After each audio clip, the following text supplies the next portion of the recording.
Hello বন্ধুরা, কেমন আছেন সবাই? আজকে ব্লগে আপনাদের স্বাগত জানাচ্ছি। আজকে আমি যাচ্ছি স্লোভেনিয়ার অন্যতম সুন্দর শহর মারিবোরে। আজকের আসার মূল উদ্দেশ্য হলো আমার ভিসা রিনিউ করা।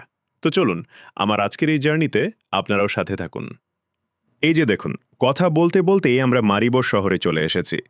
চারপাশের পরিবেশটা কি চমৎকার, তাই না? ভিসা রিনিউয়ের কাজটা বেশ ভালোভাবেই শেষ করলাম। কোনো ঝামেলা ছাড়াই কাজটা হয়ে গেল। কাজ শেষে দেখা হলো আমার কোম্পানির মহিলা বস সাথে। ওনার সাথে কাজের ফাঁকে বেশ কিছু গুরুত্বপূর্ণ কথা হলো।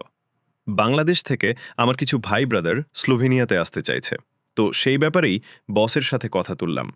ভাবলাম দেখি বস কোনো ব্যবস্থা করে দিতে পারে কিনা। বস মানুষটা এমনিতে বেশ ভালো। সব শুনে বস আমাকে দারুণ একটা ভরসা দিলেন। বস বললেন, তুমি এক কাজ করো, আমাদের ম্যাডামের সাথে এই ব্যাপারে কথা বলো, আর ওদের পাসপোর্ট এবং অন্যান্য প্রয়োজনীয় ডকুমেন্টসগুলো তাড়াতাড়ি পাঠিয়ে দাও, বাকিটা আমি দেখছি। বসের এই কথায় সত্যি খুব ভালো লাগলো। আশা করছি ভাই ব্রাদারগুলো খুব তাড়াতাড়ি এখানে আসতে পারবে, একসাথে কাজ করতে পারবো। তো বন্ধুরা, আজকের ছোট ব্লগটা এখানেই শেষ করছি। ভিডিওটা ভালো লাগলে অবশ্যই লাইক করবেন, আর চ্যানেলটা সাবস্ক্রাইব করতে ভুলবেন না। দেখা হবে পরের কোনো ভিডিওতে। ভালো থাকবেন সবাই। এই যে দেখুন, কথা বলতে বলতেই আমরা মারিবোর শহরে চলে এসেছি। চারপাশের পরিবেশটা কি চমৎকার, তাই না?